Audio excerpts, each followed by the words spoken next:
think, really interesting. And I haven't, every time I read the symposium, I think something different or new. But this time a thought occurred to me, which I think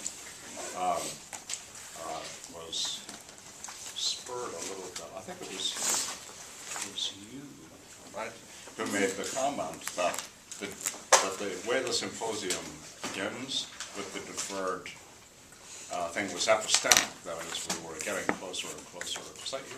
Yeah, it was me. Who said that? I think that was me. Oh, it's you. Ah, yeah. Anyway, that was a very good. I didn't steal that. I was telling you. In fact, I've already stolen it. It's mine now. But it spurred me to have a different thought, which is, which I hadn't had before, which is that in the first series of speeches, until we get to Aristophanes, everyone is in love. Right? They're all lovers. Right? They're all people who are in a relationship with somebody who's actually there, and so they give their little love speech. And you see that part of it, as we were talking about last time, is that every love speech is a seduction. Right? That's always in part either trying to get the other person to shoot into your love, or it's saying, look, we have what love is, right? Look, the story of love is, look, it's our story. So, we must be great examples. Right? Everything is great. So both of those, of course, are seductive. One is come and have this relationship, and the other is stay in this loving relationship. And both of those are forms of seduction. Okay. But when we get to Aristophanes, well, we get a bunch of things happening, and they're all kind of interesting, I think. One is there's a break in the cycle. So the nice order of the symposium, right, in which we're going to make these orderly speeches about love, which is a great disruptor of order. So, you don't plan on, you go out to your daily business, you're not expecting that Eros is going to shoot a little arrow at you, but bang, he does, and now your whole inner life is revolving around a new center of gravity, not the one you thought of, but this new one, right? And you see that happen in the symposium when Aristophanes gets the hiccups. Something that light laughing or falling in love is not involuntary, or we don't plan on getting them, and we can't stop them when we want to either.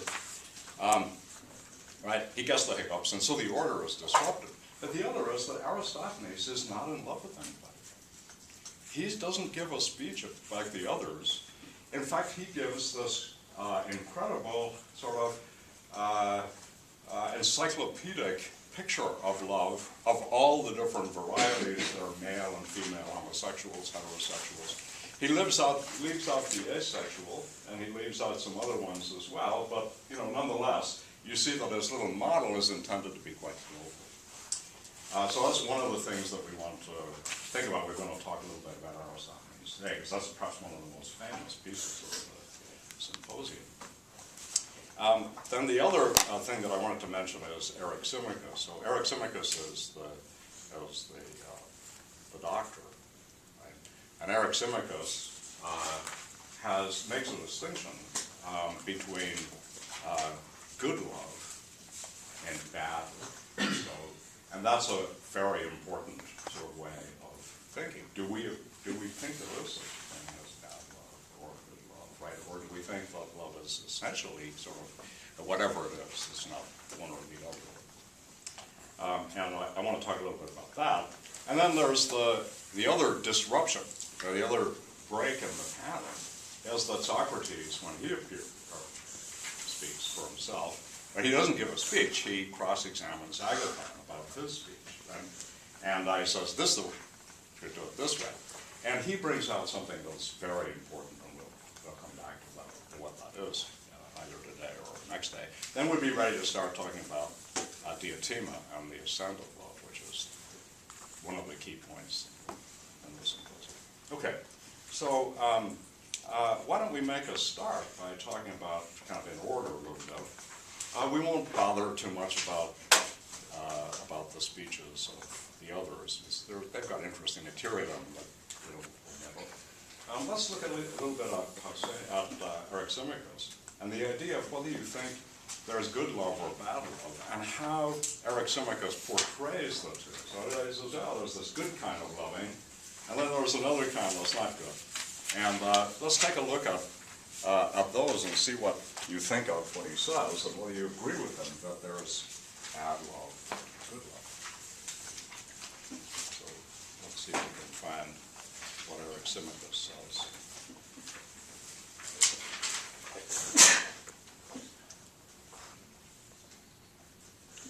So here it starts around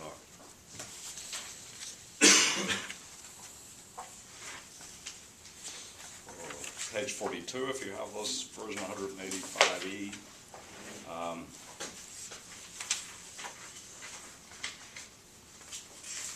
So, yeah. Sorry, I'm a second. This is on page 44 at Yep. 187C, where he talks about verses and melodies and harmony and that kind of thing. And I think this is interesting because then you have a separation between love as in what comes out of this, and then the structure of how the love comes to be. So it's like, I don't know if I entirely agree with that distinction that you can say. Well, wait a sec, maybe can I make sure I have the distinction here? So tell me again, what are we distinguishing from what?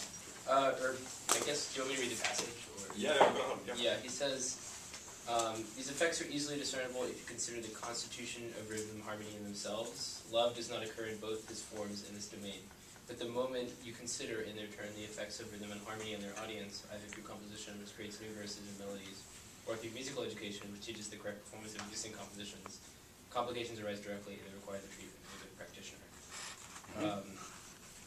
And then ultimately the identical argument applies once again. The love felt by good people or by those whom such love might improve in this regard must be encouraged and protected. Yeah, but go on, because now we've got the two.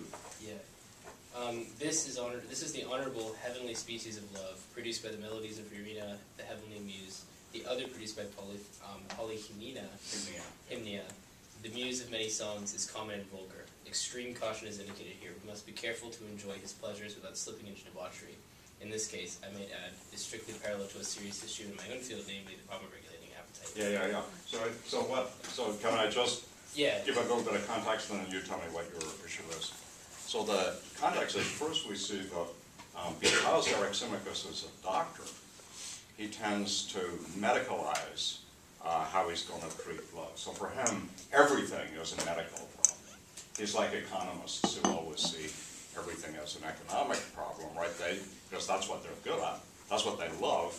He turns the story of love into the story of, well, his love, right? In this case, his love for medicine. And then he globalizes the whole thing, right? He tells you that. Actually, when we look at our own case, we're just looking at a more specific case of something far more general. And that far more general thing is actually cosmic and has to do with good diet and the order of music and a whole big load of other things as well. And we, of course, might disagree about all of that. And now, okay, so now you're... Yeah, I wonder if this... I think this is attractive as an understanding, but I wonder if it's like kind of putting the structure of the harmony, like the structure of the way in which like the things that add up to what we call love is too imprecise. Yeah. Is that you can say that the reasons that you love someone are wrong, but the love itself is kind of the same thing. The sense of relation, and I think this is. We may call many things love, but I think we're just kind of boiling it down. So this will be our love. So here are the X loves Y, right?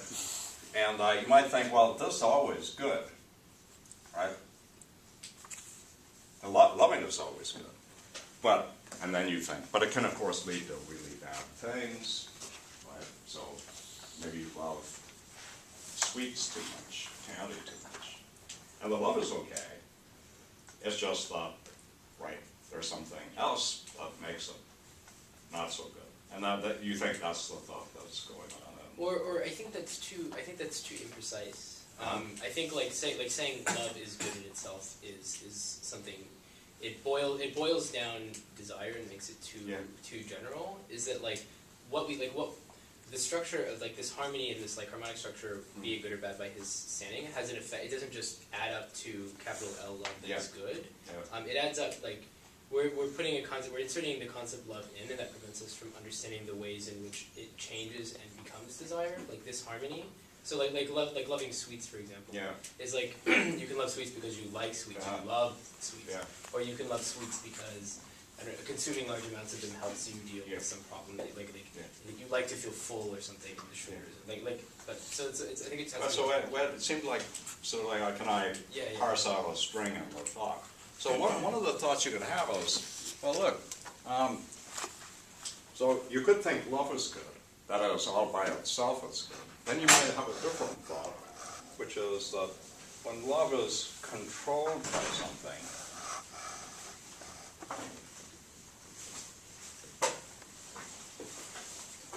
it's good. So in the example that you gave, right, two thoughts that seem to me. One is about the role of desire in love, and then the other is about what controls the desire, or what makes, what causes the desire to operate. So then you kind of moved off that a little tiny bit to say, well, look, you might have all kinds of reasons for indulging one of your appetites. If you just looked at the indulgence of it by itself, gormandizing on chocolate, it might look bad. But if I saw the larger role it played in your life, it might come to look good again. Right? So the thought would be, oh, I see, it's candy treatment, and it works. So, as long as that's good, right? You need a little bit of sweetness in your life, and this is providing it, compensating for something else. But so the thought is, notice the two differences, though, right? So which one do you think Eryximachus is in favor of? Love is just good, or love when it's controlled by something is good? So, because if you say that love when it's controlled by something is good, then what you're saying is, when it's not controlled by something is bad. And so you get on this picture, right, so controlled by X, it's good, right, not controlled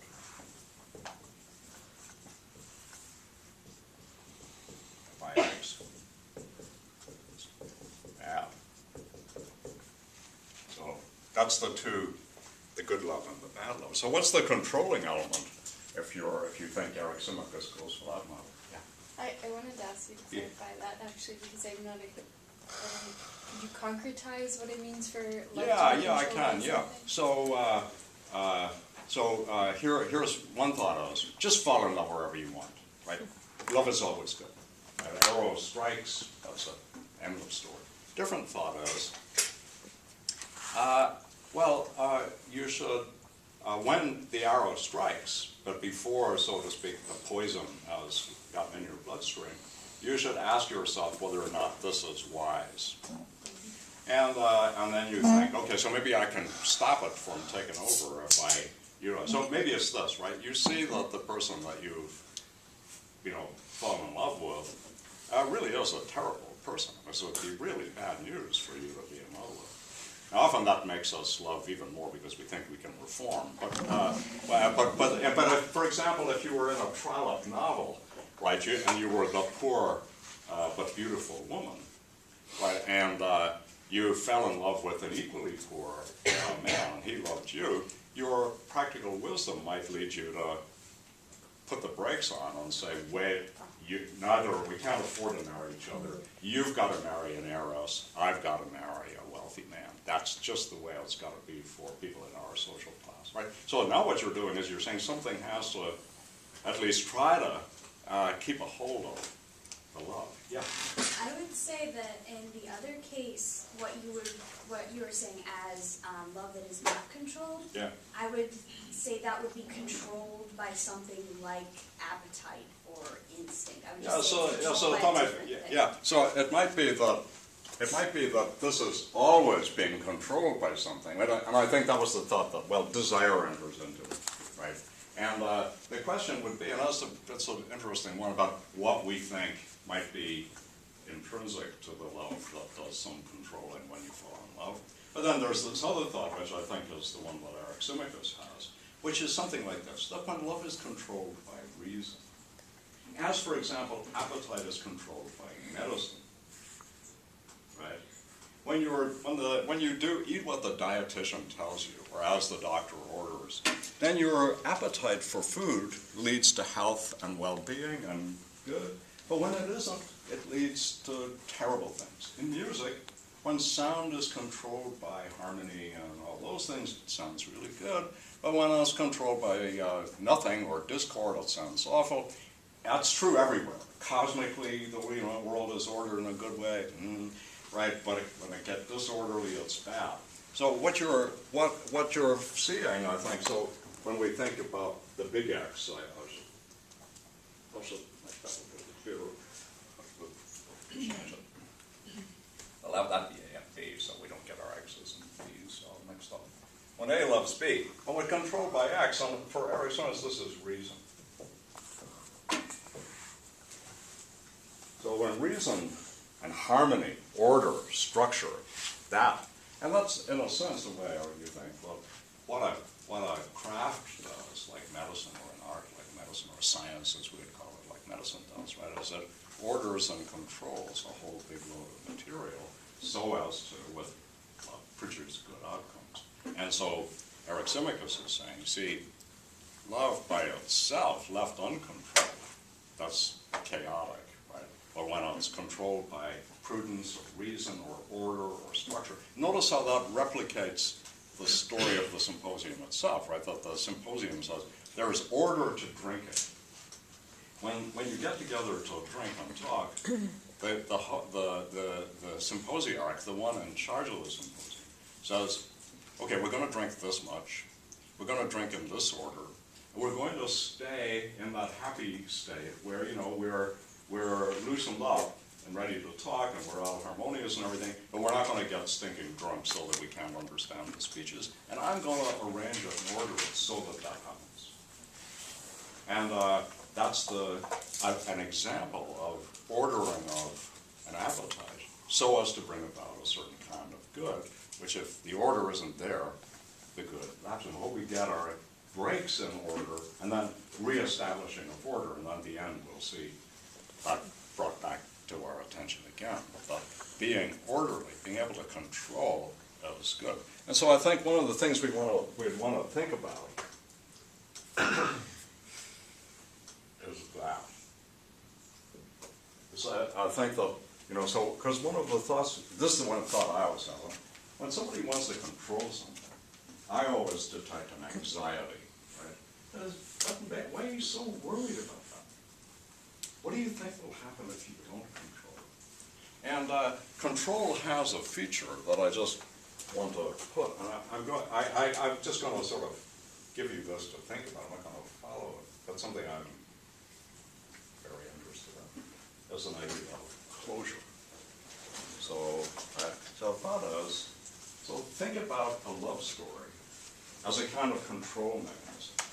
So here's Eryximachus' love story. It's how science and medicine can control everything so that these dangerous, uncontrolled beasties that live in us, like desire, appetite, love, these all work to our advantage. Right? Isn't that nice? Yeah, so of course we should have that, you think. But then you think, so you're but notice that sort of says, we know what the right story is. We know what the truth is. We know how to control so as to bring about the good. And there's always a kind of pretension in that. The pretension that you already do know. So all we have to do is roll back the clock. So let's turn to medicine, say, when X-rays were invented. That's not that long ago, right? So we're not looking at medicine in the 12th century AD or medicine in the 5th century BC. We're looking at medicine. We have photographs of it. We can almost touch it. Well, when X-rays were invented, you're not going to believe this, but it's true. So you can Google it in a second. When X-rays were invented, you were X-rays standing up. And, but when people learned where the location of organs that someone were, they did it on prone bodies, right? So bodies like that, you would palpate to find out where all the different organs are. And so soon after X-rays were invented, a new illness was discovered, and it was called prolapse of the organs. The organs all were shifted downwards. And the thought was, this is bad, they're not where they should be, we have to put them back, so people underwent risky and surgery in order to have their organs with it. And then somebody said, gravity. Gravity. Not an illness, but simply the force of gravity pulling the organs downwards when you're standing up. Yeah, well, so Eric Simicus thinks he knows. Well, you might think, gee, if they were capable of making stupid mistakes like that, and almost within reach, what kind of stupid mistakes is medicine making now? Well, it can purport to control all these things for our good. You might think that's a hefty claim to make, and we should always be suspicious. Right? So Closure says, there's a Closure control safety. That doesn't look very good, but let's see the words.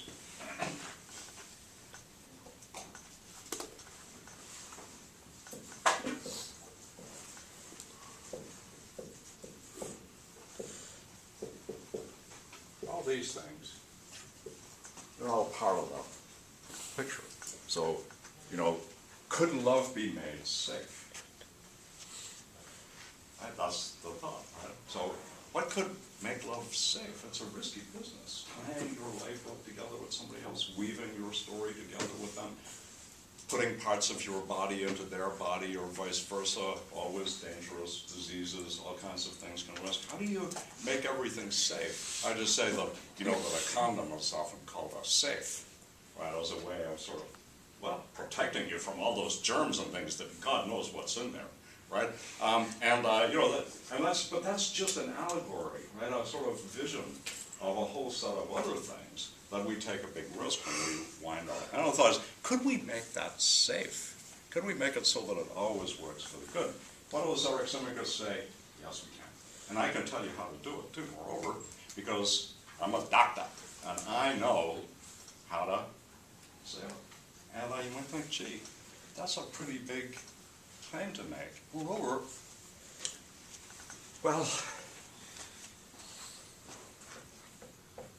that's always, to me, I can add to it, right? Let me just sort of put a different thought together with it. Boredom. Right? Like, let me tell you that. So imagine that it goes like this. You arrows have struck.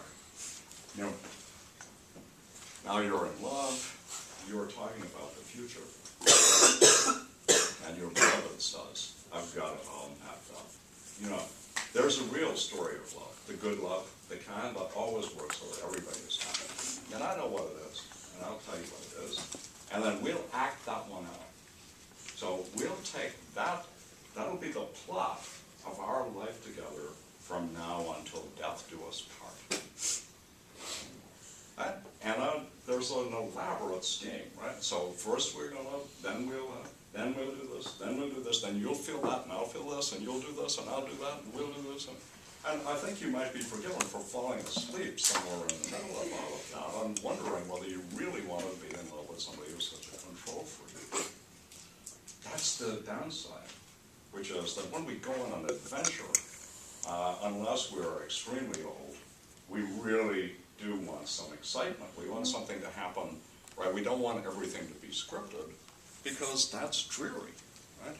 So that's part of the problem with love stories, is that the very thing they offer us, which is intelligibility, self-sameness, a well-established plot, actually threaten the excitement that's right at the heart of the love anyway, right? So you might just have those thoughts in mind in thinking about Eric Simicus. So any other thoughts about Eric Simicus? You see what's going on with him, right? That's the main thing. Just as the others want to give love stories about their loves, he wants to give one of his too. Yeah, go ahead. Yep. I just had a kind of small side question. I was just thinking about his speech in contrast to the previous one, and the fact that here he says, this is the honorable heavenly species of love produced by the melodies of rain and the heavenly muse. So here he's talking about love being produced by the gods, where before we were talking about the fact that love is a god. Yeah. And I was kind of just wondering, how we should interpret the shift from love being a god itself to love being something made by gods. Yeah, that's interesting. I haven't really thought about that. And Eric Simicus. Yeah, I don't know quite what to make of it. I think that, let's put it this way, it's still a very powerful defining force, but it might be that there's a shift away, which Socrates then picks up on, in which he thinks that when you personify it, you get it wrong from the get-go, and then to try to fill out why that's a mistake about it. Yeah, that's a good thought. I haven't really thought about it, but it seems like it might be right. Yeah. The kind of order that Eric Simicus is trying to impose, that we're kind of reacting to as not real love or not exciting enough, is kind of reminiscent of what we were talking about with Kant in one of the first classes. Yeah, that's well.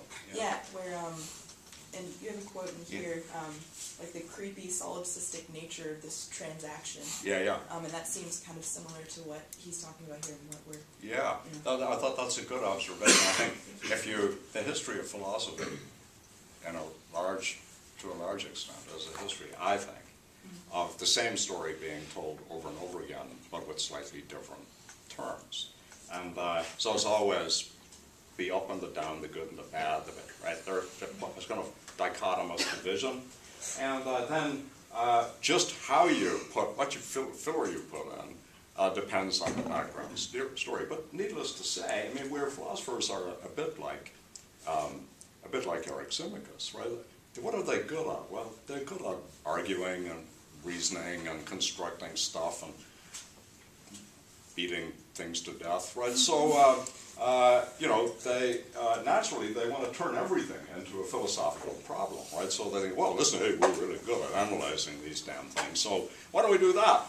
And that can often seem like you've before you even got to think about it, you're already playing something like chess, right? You're already in the game. But really, the interesting thing is, why do we want to play that game at all? There's another background thought. It's like, just as Eric Simicus says, confidently, right? It's a medical problem, let me tell you about it. But you think, well, how did it get to be who decided it was a medical problem? And that's not a doctor's problem, right? That's the issue, right? So there is that's exactly right. And reason always, order, structure, reason, clarity, right? There's a joke about philosophy, faith, hope, and charity, and the greatest of these is charity, is what St. Paul says, but philosophers say there's faith, hope, and clarity, and the greatest of these is clarity. Well, notice that clarity, too, it goes up there with closure, safety, boredom, and obscurity, polymorphous, many readings, multiple, that goes with excitement, engagement, and so forth. So it's one thing which I think is always in play, and that's why it's interesting to think about, one of the reasons it's interesting to think about love, is there's always this sort of pull between a breakup of structure, a disorder, and an order that's going on at the same time. And if you try to go for one over the other, you really get into some kind of trouble. So, yeah, these are all good. Any more thoughts about Eric Simicus before we confine him to the past of our discussion? Yeah. The other thing I was going to mention, is there anybody in here, I wasn't sure whether I missed something in the readings, whose point of view it was to kind of dialectically balance the order, order and the chaos?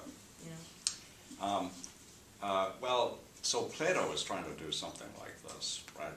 And he does it in a number of different ways. First, by telling the whole story. So the whole story is there are lots of different elements in love, right? And then he tries to put that together in a certain way, but recognizing something that I think is really important is the disruptions of order can go hand in hand with the restoration of a bigger, better order. So right, I mean, this is one of the things that we need to do. So you go to couples counseling because your marriage is not working out really very well, your relationship is not.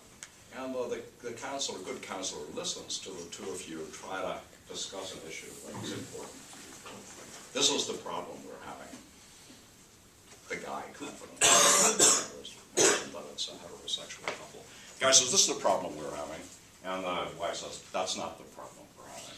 We're having a different problem. And the counselor listens to both and goes, tries to, and what's going on is this, right? There's been a disruption of order, so the marriage is broken down, as we say. And the couple doesn't want to just leave it, they want to see if they can repair it. And the counselor comes in to help them, not to go back to where they were, because that would just lead to more breakup, right? But to lead them to be able to do better something. So the new order is better than the old one, because it's been disrupted in a way that shows them what was wrong with it. And then we can imagine that continuing, it doesn't have to stop. So that's a way in which we might think of putting the two things together. So notice that if you're afraid of disruption, you're afraid to break the order, then you're also blocking access to the better order. That disruption, if you'd been able to tolerate it, would have led to. So sometimes we need to be able to tolerate disorder to make a step in the direction of better. And we're always doing this, right? We're always, in fact, discovering, and even in a philosophical discussion, right, we're discovering that what we just saw is not entirely right. And the other person says, here's the problem with that.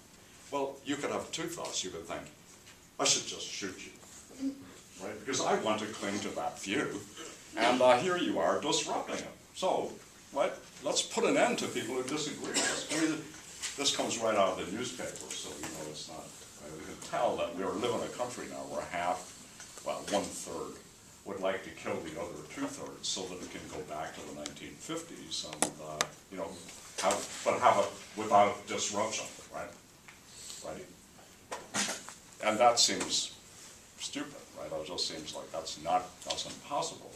But it's a way of responding to a new disorder that you don't like, right? It's to want to get rid of it. And another way is to think of how you can grow and get better, because you're not just getting to have your dogmatic thoughts for free. And that's a big part of what a democracy wants to try to do, right? Is to say, well, it's okay to disagree.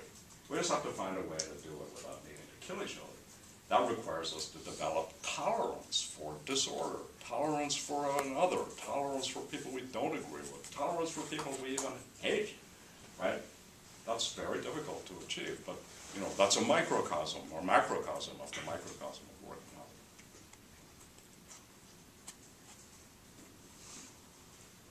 Any other? These are all really good.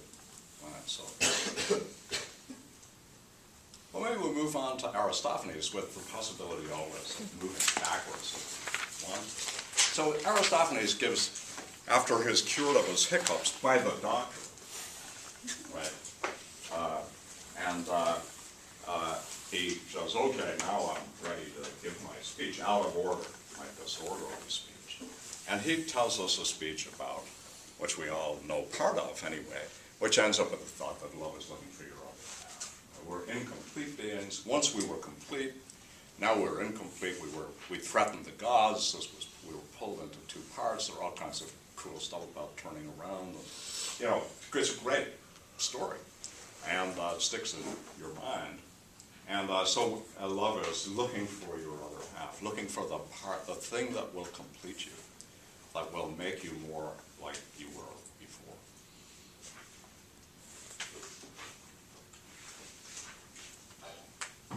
So can we think a little bit about Aristophanes and what we think of that idea? It's part of the language of love now, right? We talk that way. My better half, my other half, we see Aristotle, when we end up the class, we see Aristotle go back to this idea that a friend is a second self, another you, right? I feel like, I don't know, I feel like this is too romantic. Yeah. It's what is, so linked to love is desire, and I think, I don't know, you may disagree with this, we can say love is just desire over time. And what is desire? Desire is like a symbolic relation to, not even someone else, but aspects of someone else that we see them by.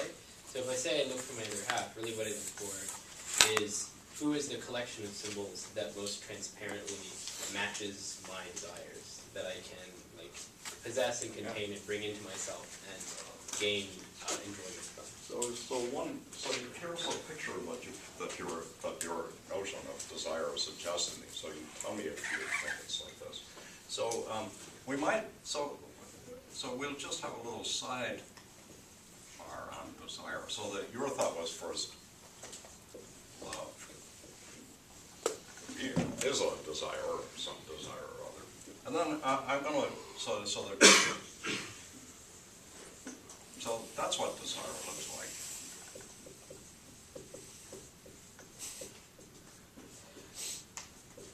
And then a different one is, that's what desire looks like. That's meant to be a diamond, as you can.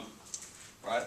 And the thought is, so your desires are diamonds, right? Yours is, I've got a little kind of empty space that's got very distinctive features, like a jigsaw puzzle thing. And I'm looking for the piece that fits it. Right, I'm not making fun of you. I mean, I'm just thinking, I'm just trying to articulate it, right? Yeah, so the thought is, yeah. And then when you find it, it plugs in. And the thought is, there are a whole lot of aspects. So it might be, you need the colors, the shapes. So that's a very simple. That's a notion of desire that you'll see Plato uses too. The thought is desires are little holes, little emptinesses with distinctive profiles, and the things that fit them or fill them are what the desires are for. And when you plug in the right plug, the desire is filled and the hole is gone, and you're complete. You have a bit missing. This bit fits like the jigsaw puzzle. Now you're whole. Great, right? That's the thought. That was the background picture of desire. Yeah. Right? Yeah. But I think it's so. And your thought is that Aristophanes is telling a kind of similar picture, but he's explaining a little bit about why that is your desire, right? Yes, but I think I think it's too romantic to even say that it clicks in. It's not that the other person clicks in and fills me. It's that I see and I can possess, not literally, but like kind of. Like I can delude myself in that I have this thing by having this, by like experiencing this symbol. Yeah, so a slightly different picture, if I can fit it this way. Right? So if we're doing a crossword puzzle, the pieces are out there, and they either fit or they don't. Right? Though occasionally, you do find somebody who insists on hammering this piece in. They're just there because they're damned if they're going to not have it fit. Right? So now here's a different picture, which is the fillers, right, are not already shaped to fit the diamond. It's you project onto them the shape that will make them fit. Right? That's a nut. So notice it's the same model. It's just a question about what the pieces are like. So in the fantasy jigsaw puzzle, right? When you pick the piece, it automatically conforms to the whole. It always goes where you want it to go because you actually shape it when you pick it up. Different one is you don't. Yes. What does it mean? Too romantic or romantic? Oh, I think it's too nice. As in it's too like you want to make something transcendent when really it's more base. I wonder this could sound romantic, but the way you put it. Who was talking about Sartre? You were talking about Sartre. So Sartre wrote that part of Being and Nothingness right after he'd been reading Proust. And Proust has a model of, I think of it as a sadomasochistic model. So, of course, that's not against romance, it's just it's a kind of leathery kind of romance, right? And a lazy kind of romance, right? So the thought is that the Proust has, and then Sartre takes it over. Part of it is a thought like this, right? When I shape you, when I see you, and I take you to be what will fit in my little, doesn't complete me, I perform an aggressive act against you. Why? Because I treat you as potential emptiness filler for me, whether you are or not. So that's a bit like, I'm going to tie you up, and then I can do what I like to you. And that can sound, well, romantic, but thorny, right? It can sound like there's an act of cruelty or control or aggression that's involved when I make you be what I want you to be. And in fact, that's something that we often find ourselves rebelling against. You're trying to reshape me in a mold blood, in an image image of someone you used to know, but I won't be, what is that? Take me as I am or let me go, right? And you know, there's a love song that actually, you know, says, don't do that to me. I'm me. I'm not your emptiness filler. I'm not your other half.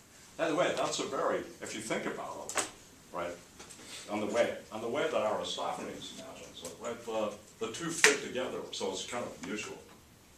But if we make one the operator, right, then it turns into a master-slave picture in which somebody is fitting you into rather than the two parts. But yeah. Well, I think in that example, it's we can't think of it in terms of someone fits someone else. Yeah. It's someone fits like how can you even know the other? It's like someone fits. This makes it easy, right? You don't have to know them.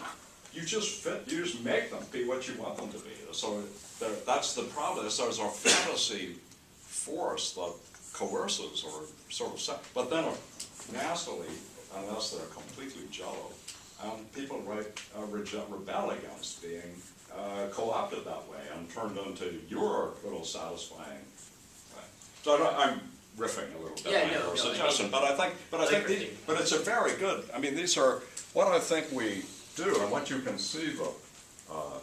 So Eryximachus does this, right? He says, I've studied science, I have authority, I can tell you scientific things about love, and you better listen because science is. Now, Aristophanes is a comedian, a writer of comic plays. We have to remember that. That is, we shouldn't just fall into thinking, oh, he's like Eryximachus, he's just trying to tell us things. He's trying to make us laugh, too, and tell a comedic story about love, because love stories are often funny, right? The things that love make us do are the very stuff of certain kinds of comedies. So we have to remember that's true of Aristophanes, that he's a comedian. And he wants to tell us normative, a kind of story about love, about how we come to love, and why we love the people we do, and why love comes in different varieties, or desire comes in different desires, different varieties, heterosexual, homosexual, and so on. He's got a story about all of that. But now here's a really interesting question. How does he know any of that? Where's his authority? No, with Eryximachus, it's sort of like I've got a PhD, man, in medicine from Harvard. See? So I do know what I'm damn well talking about. But what is Aristophanes going to tell you? I write comedies. It's like you might go Jerry Seinfeld to tell you what love is, right? Why? Well, because he writes comedies. Not as good as Aristophanes' book.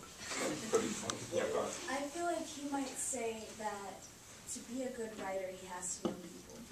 He has to know how people work. Yeah. And to be able to write comedies that are relatable, that Yeah. will make people laugh, Yeah. you need to have a character that people can relate to. Yeah.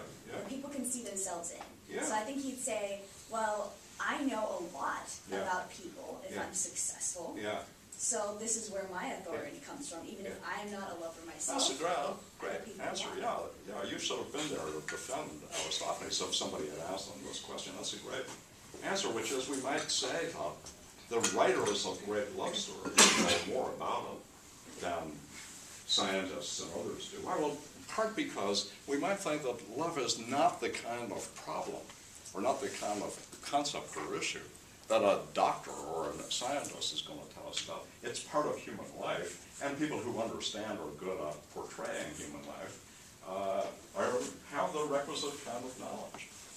So one thought here might be, and I think this is a really good one, is just because we find the story so compelling, Aristophanes has succeeded in doing something. Because when people read that part of the symposium, that's the part that sticks in their mind. They think, yeah, that's right. Even they don't look at all the details, but they're going to go, yeah, that's right. We are looking for that other part of us, right? Okay. So, I think that, yeah. Could you then sort of combine these two models, this more humor humorous Yeah. one about human nature, all Yeah. the crazy things that love Yeah. makes you do with this more scientific approach. Yeah. And so rather than it being, you have a diamond and you Yeah. find someone who is a diamond and fits that hole, Yeah. or you force them to, instead it's almost like a certain, smaller aspect fits, and then you make room for their other, like whatever other shape they are, rather than forcing them to be something. And through those accommodations, that's when the comedy sort of ensues. Yeah. Yeah. So you want to kind of split the difference between these two models, right? You want to sort of say, well, there's another possibility which is kind of like this, but there's a little diamond-shaped bits, right? So the thought is, and maybe what hooks you first, it was one of those things that you think, I've always loved women with big brown eyes. Here's a woman with big brown eyes I love, right? That's the first attractor, right? Whatever it is, the attractor has to be fairly easy to see, right? So maybe it's a certain smile, a look, a way of moving, whatever it is. And I'm attracted. Then hold up, then around up, I start exploring. And maybe at the thought I just leave because actually I see them. I was attracted, but there's far too much that turns me off. It doesn't attract me. Or maybe I add a diamond. Now I think, not just the nice eyes but also the lively mind on the wit. And so I get a few of these. And then the next part, which is the thought that you had about what can make it comedic, is that when the couple try to act out their relationship, all the curious misfitting things suddenly bounce into the picture and cause us to laugh. Laugh in part because we saw the plausibility, but we also see the incongruity. And of course, sometimes the comedies end happily, right? They find that funny too. And instead of being traumatized by the discovery that actually their fitting is not the one they thought, it's another one, which is that together they can actually act out a comedy that makes them both laugh, engages them, and even if it's got other serious elements, nonetheless, a relationship in which there's a lot of laughter is not one that we'd want to spit on, right? It's good. We don't want to all be enacting tragedies, though. Okay, yeah. That's a good, so you can, I think one of the virtues of thinking in terms of simple models like this is that if you use your imagination and think about how you can combine them, you start also to get a different picture of what it is you're trying to model. Yeah. So it seems to me that is important. So now let's see what more we want to see about Aristophanes. So we kind of get the picture, yeah.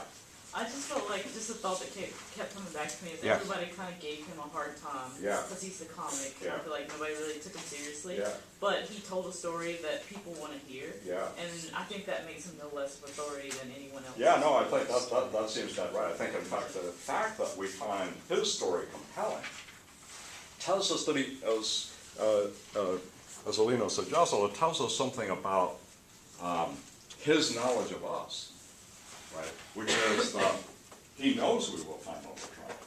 And then the next thought, I think, is to ask ourselves, what in it is it that we find attractive? So we find it attractive, but should we find it attractive? So sometimes what a love story does, and that, Hallmark cards trade on this, right, is that they pick something that they know will resonate to them, the hook, right? But it's not always good to be hooked. The little fishies who go for the bait, get hooked, and that's not a good kind of hooking. And we might ask ourselves about what in us responds that way. What are we finding attractive? And is it good to find it attractive? I just had a little side thought Yeah. that an opposite perspective to what I said before, he could just be telling us what we want to hear. Or Well, what he thinks that's always a we want worry, to which hear. is that comedians rely on our prejudices quite a lot. That is, they know that certain kinds of shticks make us laugh. The odious mother-in-law, the drunken husband, the nagging wife, right? These are all stock figures, and to some degree, comedy takes these things, and then by moving them around a little bit, manages to make us laugh at them. But of course, it relies on prejudices, right? As background deep-seated beliefs that we have but don't examine. And if you look back, say, racist comedy, right, in the 50s, say, Amos and Andy was two black men who were supposed to be hilariously funny, simply in part because they were black. We don't like that anymore. And one of the reasons we don't is that we see how false or pernicious some of the beliefs that made it funny went way behind. And then that's true, of course, lots of others that seem much more innocent, where the comedic figure is a woman who, Lucy, what's that? Lucy. I Love Lucy. I Love Lucy, yeah. I Love Lucy is a story like this, in which there's a very clever but kind of a woman who makes a lot of mistakes and is always screwing stuff up. And, that's supposed to be hilariously funny because, women are kind of like that. And now so things we don't find so funny anymore that we used to find funny. And I think that's a question we should ask about the center of the thing. You would want to say something. Yeah, I wanted to answer your earlier question about what hooks us in Yeah. Aristotle's story. And to his credit, his is the only story that I've pretty much heard word for word of all of his speeches in the symposium. I don't know if you're familiar with Hedwig and the Angry Inch. Yeah. But Yeah. the musical, there's an Yeah. entire song about this. Yeah. And I was thinking about this earlier when we were talking about closure and boredom, is that I really do think there's kind of a middle line to walk between security and freedom, and same thing with there's something deeply teleological about Aristophanes' story, and a security in that there's someone out there for you. And moreover, your own sexual proclivities, right, are presented to you as something natural. You that you desire the kind of filling that you do is just a natural fact about you, and you should be worrying, right? It's either you're whatever you are, heterosexual, homosexual, whatever it is, you are that thing just because of this strange cosmic fact of breakup. There's nothing pernicious about it. So there's a way it's consoling about our desires that we just get them this way. And they don't represent choices or value judgments of ours. They're just facts about us. So can we think a little bit about why we like it and whether it's a good idea?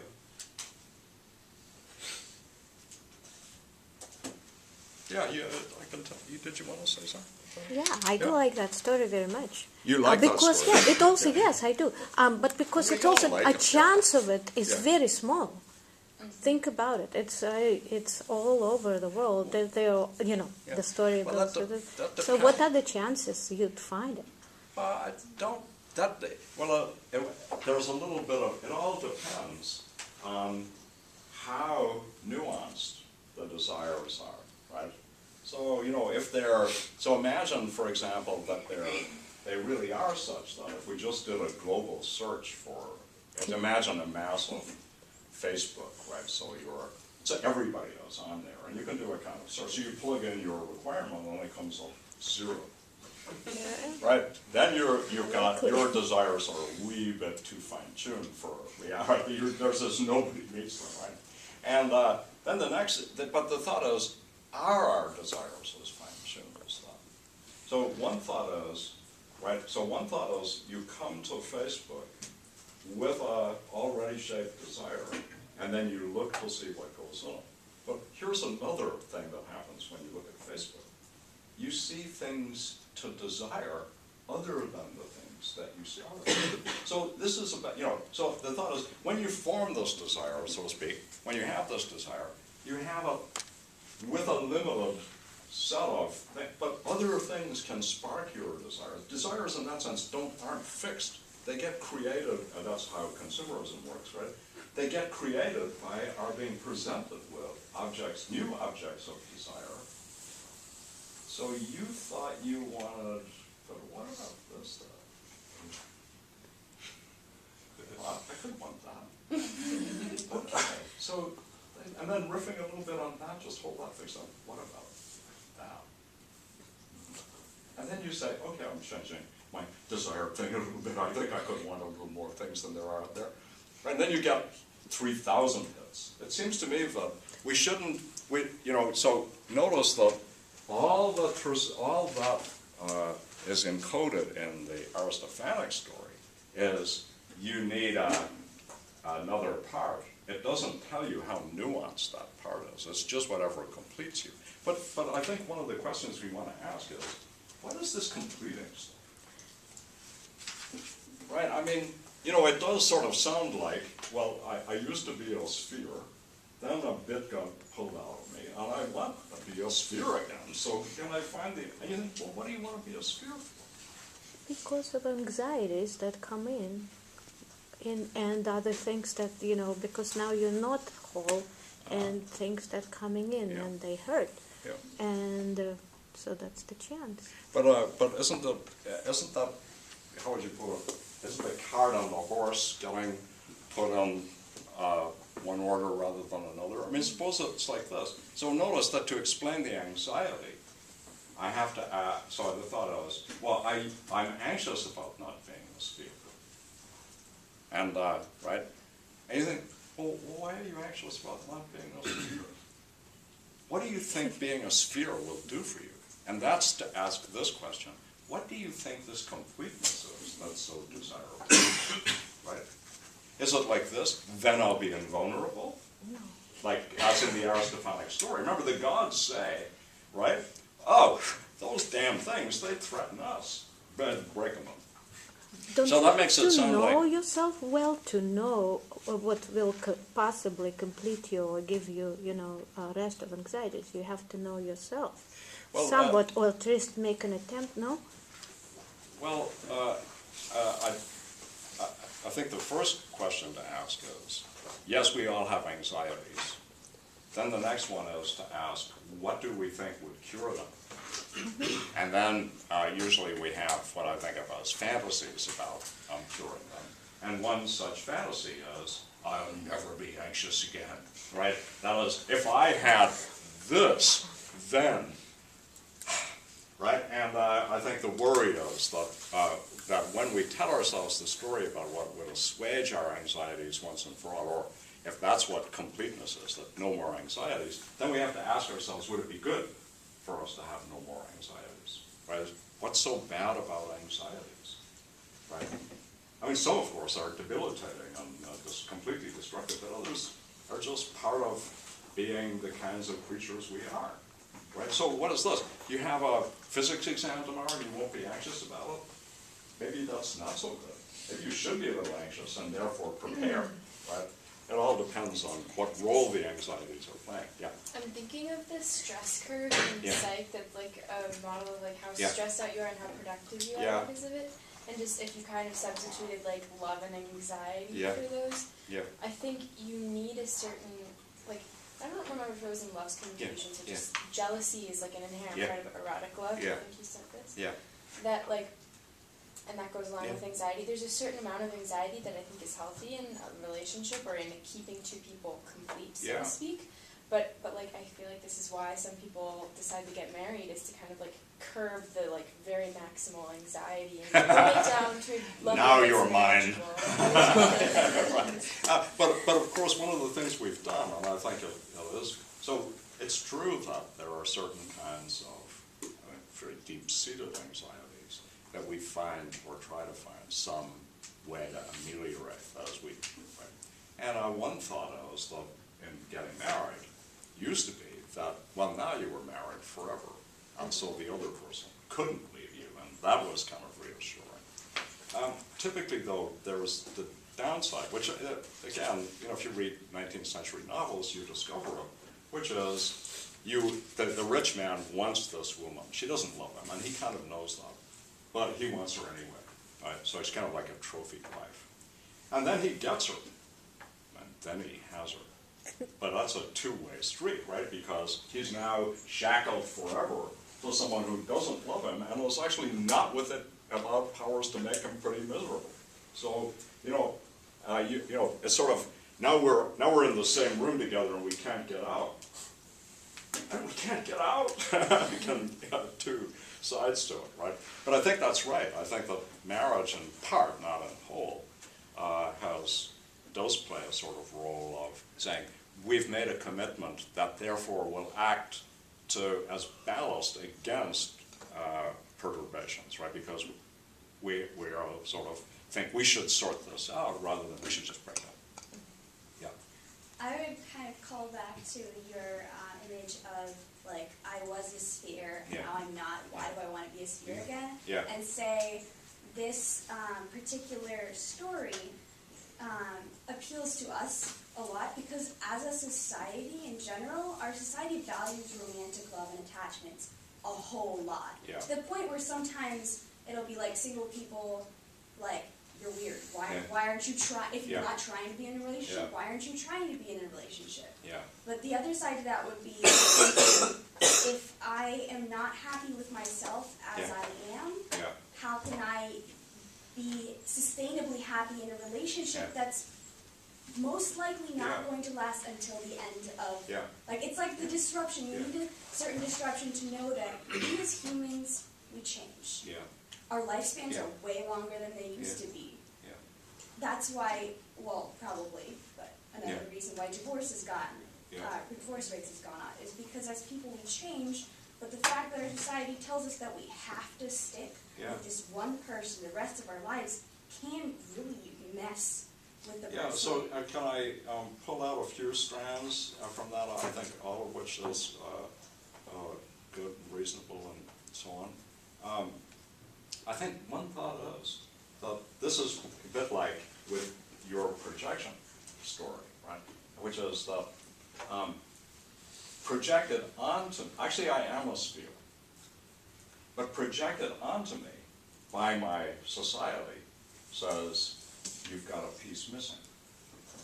You're not, you need a woman or a man or a dog or whatever it is, right? But you need something. You're not as complete as you thought you were, you know. And that's the thought. So when, as you say, we over-favor romantic love, the thought is, if you're not in a love relationship, there's something wrong with you. You might have thought there was nothing wrong with you, right? There's a Loudon Wainwright song. I don't know if you know it or you've ever heard of Loudon Wainwright. It doesn't really matter. But you can Google it and find it, which is, I'm a one-man guy. And it's basically a hymn to solitariness and not being in a relationship with anyone. And it's funny in part because nobody thinks that, right? They sort of think against it. But in fact, socioculturally in America and in first world countries, the number of people living alone and not being in a relationship has massively increased, and with it, the notion of the opprobrium of being alone has gone down. So you're not weird if you're alone. And in fact, even things like especially true of women who want children, don't want to be married, taking care of children by themselves, single mothers with no opprobrium attached to them, right? And there are all kinds of reasons why you might want to do that, and we've become more tolerant and more aware of all of the different things. But can we roll back the story just a little bit to the notion of completeness and of being, and the sort of thought that the story feeds our imagination with and draws on our desires. First, I think it does have a consoling side, which is that our desires just are given to us. And that means we aren't responsible in the way that we would be if we made them up. That's a little bit of it. Moreover, it says